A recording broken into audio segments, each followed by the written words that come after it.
Conhecendo Nossa Igreja.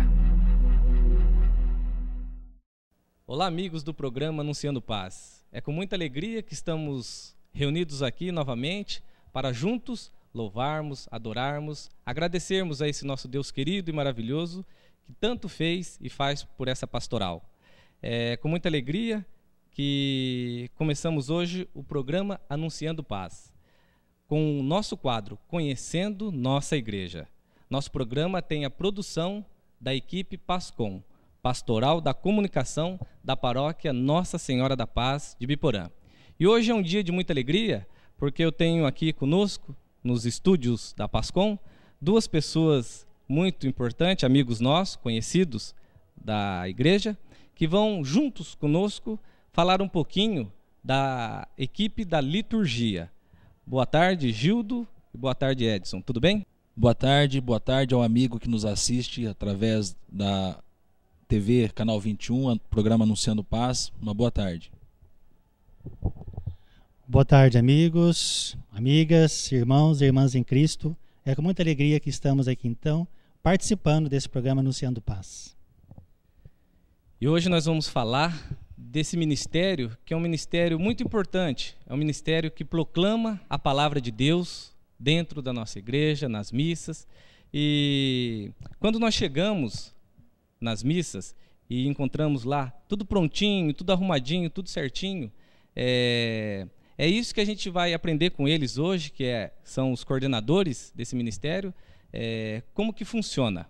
Eu gostaria de começar então com você, Gildo, nesse nosso bate-papo.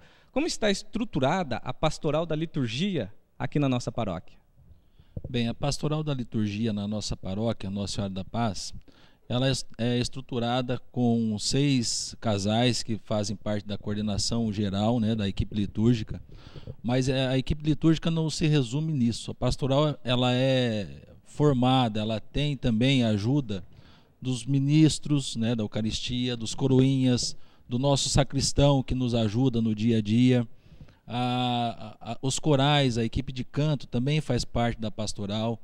Então são inúmeras pessoas, inúmeros leigos que nos ajudam e fazem com que as celebrações da nossa paróquia sejam belas, bonitas e que realmente transmitam a palavra de Deus. E Edson, eu gostaria que você falasse também para nós, que nós também temos percebido algumas mudanças que ocorreram nos últimos tempos, nos ritos litúrgicos, e essas mudanças são somente aqui na nossa paróquia ou é nível geral? Então, como nós estamos falando de mudanças assim recentes, nós observamos aqui nossa paróquia, mas ela é a nível arquidiocesana, Duda, porque isso já vem de longo tempo em que os bispos, estamos falando disso há mais de 40 anos, tá? Em que a proclamação da palavra tem que ser ponto importantíssimo para que a Assembleia, para que o povo de Deus possa melhor apreciar a palavra de Deus. Então, o que aconteceu, mais ou menos aí com o padre Giancarlo, né, Gilda? Padre Giancarlo, em que nós, com o auxílio do padre Joel, que é praticamente doutor em liturgia, nós o trouxemos aqui de modo que ele nos desse um curso de liturgia. O que seria esse curso? Seria nos orientar segundo as regras já existentes a partir do Concílio Vaticano II. Então, mas principalmente no tocante à proclamação da palavra. Então, o que seria isso? Seríamos nos colocar como reverência ao ambão, que seria a mesa da palavra, em consonância com a mesa do pão, a mesa da Eucaristia, de modo que toda a Assembleia possa se alimentar do pão e da palavra. Mas você pode me perguntar, mas é tanto tempo assim, por que essas mudanças não começaram já? Porque é uma questão assim de aprimoramento gradual, vamos dizer assim, tá? Aprimoramento devagar. A igreja ela é centenária. Se ela é centenária, não pode colocar mudanças muito profundas imediatamente. Então, nós começamos com esse curso de liturgia, um aprimoramento dos leitores. E, pra você ter uma ideia, para completar, o Concílio Vaticano II, ele nos colocou regras. Essas regras foram colocadas no missal romano, que seriam traduzir desde a postura do padre na cadeira, pra você ter uma ideia, passando pela sineta do acólito, a hora em que devemos nos ajoelhar, a hora que devemos ficar de pé, a construção da igreja, a posição do altar, do batistério, tudo isso tem regras específicas. Alguém pode dizer, então nós estamos tratando a Assembleia como autômatos, como robôs? Não, são regras de fé. Regras de fé quer dizer o seguinte, você saborear, você ser penetrado pelo mistério pascal, que é o fundamento da missa. Então, voltando à pergunta inicial, essas adequações têm que existir a nível nacional, porque nós, de uma certa maneira, nós não estamos seguindo essas regras já estipuladas pelo Concílio Vaticano II. E aproveitando o gancho, eu percebo que as nossas capelas não têm, talvez algumas sim, né? Você vai falar melhor para nós, não tem uma estrutura, uma equipe que faz esse trabalho. Tem? Não temos. O que temos são pessoas de muito boa vontade, irmãos e irmãs, que agregam o serviço burocrático, vamos dizer assim, aquela de administrar a comunidade e, ao mesmo tempo, faz a liturgia. Eles fazem o canto, fazem a proclamação da palavra, são ministros extraordinários da Eucaristia, são, ao mesmo tempo, acólitos, são aqueles ministros dos enfermos, enfim, eles fazem de tudo. Então, nós realmente precisamos, e isso na nossa paróquia está faltando, em que haja uma sintonia com a matriz, juntamente com essas comunidades, de modo a sermos um único órgão. Tá certo. E Gildo, agora eu queria que você falasse um pouquinho para nós, uma curiosidade que nós temos, como que são feitas as escalas desse pessoal que, durante as missas, né, celebram lá as leituras, são feitas escalas mensais, semanais, anuais, como que é feito? Bom, Duda, basicamente a escala de toda a celebração ela já é definida para o ano todo. Baseado nesse curso que foi realizado em 2009 com o Padre Joel, logo na sequência a equipe central de liturgia promoveu um curso com pessoas, com leigos que gostariam de participar das leituras, de serem os proclamadores da palavra. Desse curso nós tivemos a graça de 62 fiéis, 62 pessoas que participaram, que elas a partir desse momento elas se tornaram os proclamadores da palavra. Então com isso foi realizada uma escala diária. Então desses 62, cada um tem uma responsabilidade no dia da semana. Então ele é que fica responsável pela leitura daquela celebração. Nos finais de semana, tanto na missa do sábado à noite como as 4 missas do domingo e as demais missas solenes e festivas, existe uma escala das pastorais e movimentos. Então cada celebração dessa, uma pastoral ou um movimento é encarregado. E quando existe alguma celebração festiva, aí entra também a equipe central que por trás auxilia, ajuda nos momentos mais vamos dizer, mais solenes das celebrações. Então já existe uma escala que ela é definida mensal, mas já é para o ano todo, né? Então essa escala, cada um já sabe exatamente como funciona. E aí os coordenadores das missas do final de semana, eles se baseiam nessa relação dos 62 pessoas que fizeram esse curso para fazer as leituras, a primeira leitura, a segunda leitura, o salmo e as preces. É dessa forma que é estruturada a coordenação de toda a celebração. Legal, tem uma equipe boa, né? É bastante gente. Bastante gente, legal. E eu gostaria de fazer agora uma leitura que eu gostaria, na verdade, de compartilhar com você, amigo aí de casa, um texto que fala um pouco sobre essa pastoral. E logo na sequência eu gostaria que um de vocês comentasse para nós, né, vocês que têm mais bagagem nesse ministério, para que nós entendêssemos melhor. Pastoral litúrgica é o serviço para animar a vida litúrgica, levando em conta o contexto social, histórico, cultural, eclesial das comunidades, tendo em vista a participação ativa, consciente e plena de todos na celebração, para dela colherem frutos espirituais. A pastoral litúrgica, com a participação da comunidade ou de seus representantes, ocupa-se com a preparação, realização e avaliação das celebrações. Comporta uma adequada organização da vida litúrgica em todos os níveis eclesiais e uma permanente formação litúrgica do povo, dos ministros e das equipes da liturgia. As liturgias, bem celebradas, inserem as pessoas, através da ação simbólica, ritual, na vivência do ministério pascal de Cristo.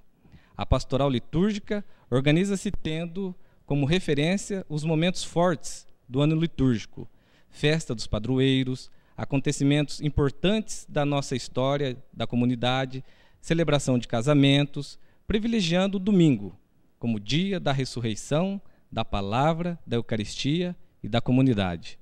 A pastoral litúrgica, numa comunidade, paróquia ou diocese, funciona com o auxílio de uma organização própria, provida de um plano de trabalho e um cronograma de atividades.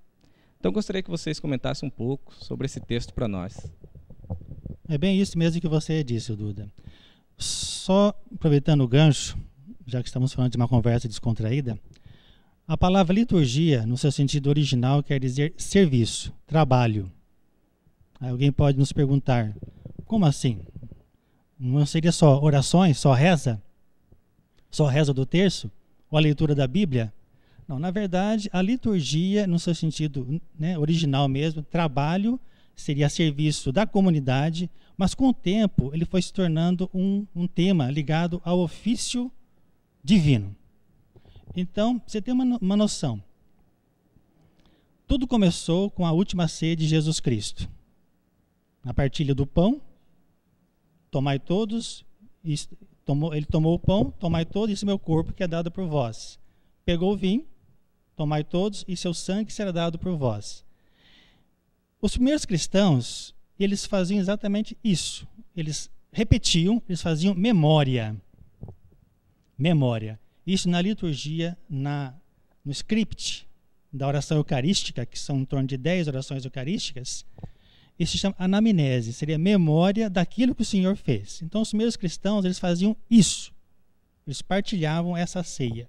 Com o tempo, a igreja achou por bem, e evoluindo, toda a igreja tem que evoluir, como diz o padre Zezinho, achou por bem, então, constituir rituais, que não ficasse apenas se atendo à leitura do Antigo Testamento e fazendo a última ceia do Senhor Jesus. E passou por várias mudanças, por grandes santos, Santo Agostinho interferiu, São Gregório Magno, por volta do ano 600, ele reorganizou a vida da liturgia, de modo que o povo mais simples pudesse saborear melhor os mistérios de Jesus, ou o mistério pascal, né? Pra você ter uma ideia, a quaresma, no princípio, era somente um dia. Depois foram agregados mais todos os outros 39 dias, né? De modo que representasse o simbolismo dos 40 dias de peregrinação do povo hebreu, 40 dias da caminhada do profeta Elias e, por fim, os 40 dias de jejum e penitência que Jesus fez. É realmente um belíssimo ministério e parabéns, viu, Edson? Porque você fala muito bem, tem conteúdo. Outro dia nós comentávamos, Gildo, isso aí no programa, acho que da rádio, que o cristão, ele tem que, sim, que saber um pouco mais da sua essência. Porque, às vezes, muitos dos nossos são questionados e eles não conhecem quase nada da tua essência, da tua igreja, da tua história, né? Outro dia eu estava até brincando com um amigo meu, ele dizia que ele é de uma família aí, que não vem ao caso citar o nome agora. Eu falei, rapaz, você já procurou sobre a tua família, a história, porque a tua família é uma família de tradição, e se você digitar o teu sobrenome na internet, rapaz, ele falou, não. Então o cristão, ele tem assim, não são todos, né? Alguns têm esse, não estuda a igreja, né? E eu estou aprendendo aqui com vocês agora que esse ministério, você está dando uma aula para nós. Mas vamos continuar lá então. Agora, Gildo, eu queria que você falasse um pouquinho para nós.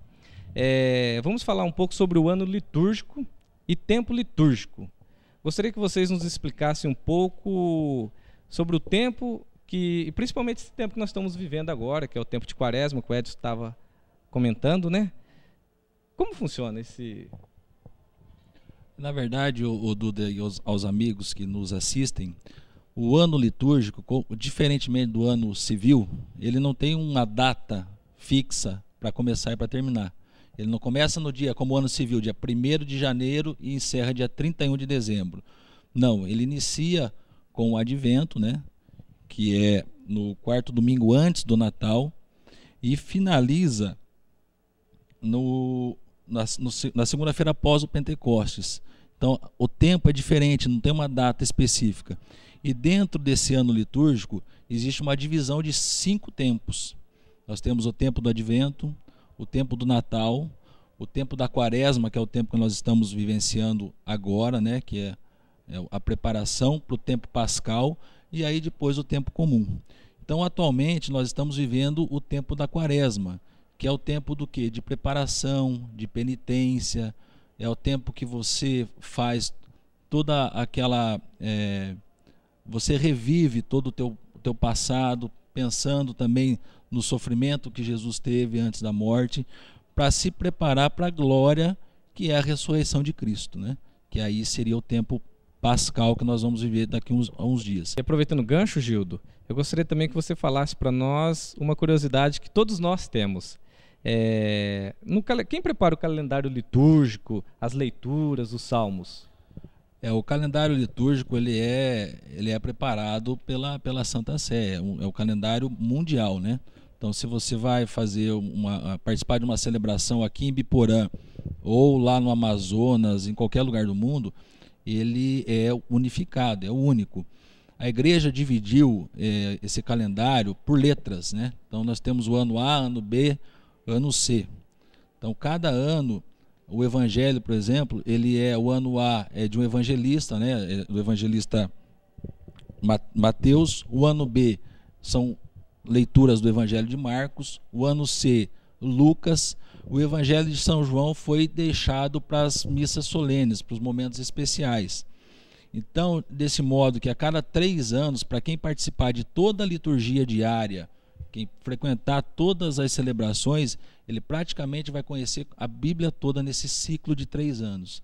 Então, essa é a forma que é conduzida as leituras, né? Parabéns, viu? Esses dois aí sabem muito, hein?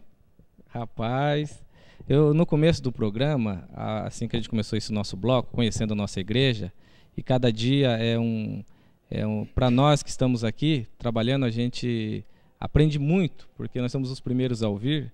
Eu fico impressionado, porque algumas pessoas da nossa comunidade, como vocês, se dedicam demais. Eu não falei no bloco, mas você, Gildo, você é o coordenador do ministério, e o Edson...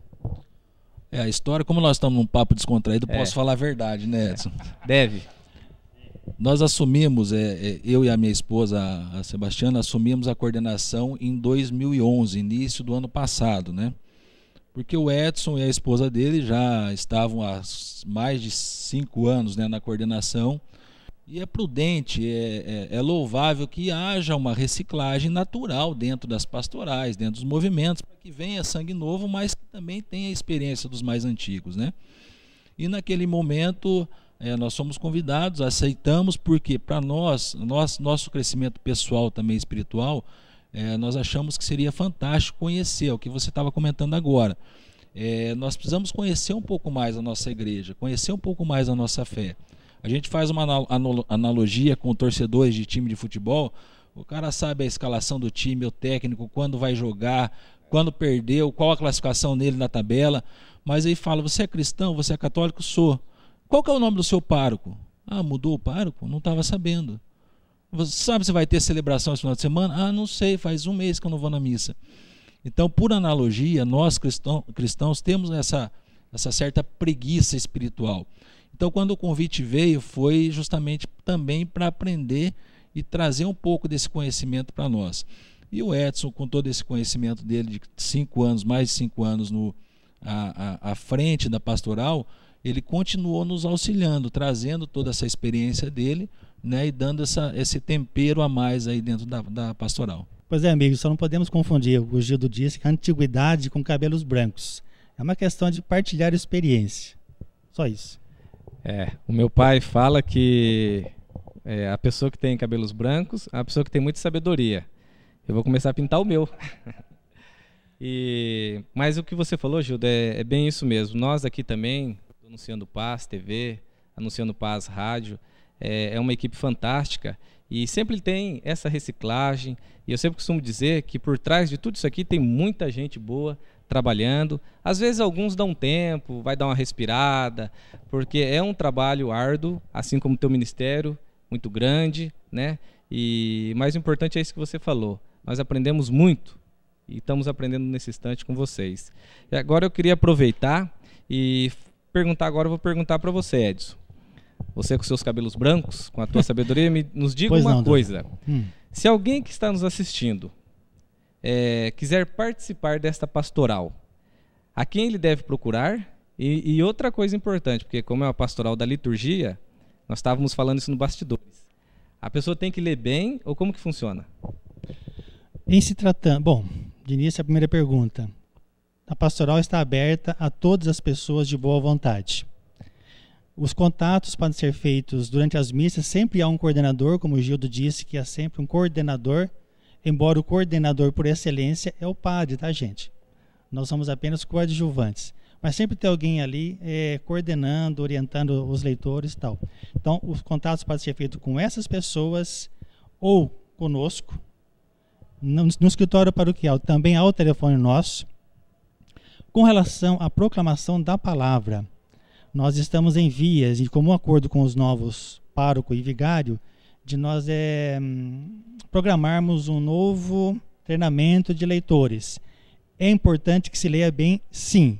Porque, como disse Dom Orlando, o que acontece quando nós, por descuido, derrubamos a hóstia sagrada no chão? Nós nos cercamos de todo carinho, todo cuidado, não é isso? De modo que ela seja consumida sem desperdício algum. Então, nós, muitas vezes, nos esquecemos que a palavra é tão importante quanto o pão. Então, nós não devemos jogar a palavra no chão. Tem que ser bem proclamada, com devido respeito, e esse é um dos motivos em que nós nos colocamos junto do povo, que foi uma das mudanças que foi possível fazer. Os leitores não sobem mais no presbitério, né, aquela região onde o padre fica. Os ministros da Eucaristia acharam por bem também descer e participar junto com o povo, porque é do povo que saem os leitores, os proclamadores que voltam para ele. Esse também é o sentido de profeta. Maravilha, e eu queria desde já agradecer muito a presença de vocês aqui, que nesses poucos instantes nós tivemos a oportunidade de aprender muito sobre esse ministério fantástico, que é o Ministério da Liturgia, e gostaria de agradecer você também, querido amigo, que nos assiste todos os domingos, que você venha também, como o Edson e o Gildo comentou, venha participar, venha doar um pouquinho dos dons e talentos que Deus te deu. Esse nosso quadro, Conhecendo a Nossa Igreja, é um quadro fantástico, porque nós vemos as riquezas que nós temos aqui, na nossa igreja, em Ibiporã. Esse programa também ele é transmitido por vários meios e vários canais. Um deles, onde todos têm acesso fácil, é o YouTube, canal Pascom Ibiporã. Então você tem a oportunidade. E queria também aproveitar a todos para que ouçam todos os domingos o programa Anunciando Paz FM, que vai ao ar das 17 às 19 horas, das 5 da tarde às 7 da noite. E na sequência, a Santa Missa, que é transmitida ao vivo. Então fica aqui o convite para que você também possa ouvir esse programa fantástico que é Anunciando Paz FM. E gostaria também que você desse a tua contribuição, que fizesse a sua crítica construtiva através do nosso site, o site da paróquia. E agora, para encerrar esse momento maravilhoso, eu deixo aberto o microfone para essa dupla dinâmica, para que vocês encerrem esse bloco, despedindo e deixando a mensagem de vocês. Já que você foi tão gentil, mas falando fora da descontração, A quaresma tem que ser vivida, como o Gildo disse, com oração, jejum. Dentre os jejuns, nós podemos acrescentar o jejum da televisão. Mas veja bem, meus amigos, jejum da televisão pagã, do programa pagão. Não um programa, um canal 21, um programa como esse, Anunciando Paz, que jamais deve ser feito um jejum. Combinado? Muito obrigado pela atenção. Eu gostaria de agradecer o convite feito pela Pascom, parabenizá-los pelo belíssimo trabalho que vocês têm feito na divulgação de todas as atividades da nossa paróquia. Nós sabemos do empenho, toda a equipe que está por trás das câmeras, trabalhando arduamente, às vezes de madrugada, editando os erros aqui de gravação, a gente sabe como funciona isso. Então, parabenizá-los por esse trabalho belíssimo e deixar a pastoral da liturgia à disposição, né, se eventualmente vocês precisarem. E aos amigos, um bom domingo a todos e que Deus os abençoe. E amigos, eu encerro esse bloco então, deixando para vocês uma lembrancinha, tá? O DVD da última missa celebrada com a equipe do PIME, né? Então fica aí para você, né? E para o Ministério, né, da Liturgia, essa lembrancinha. E a todos, fiquem com Deus e até o próximo domingo, se Deus quiser.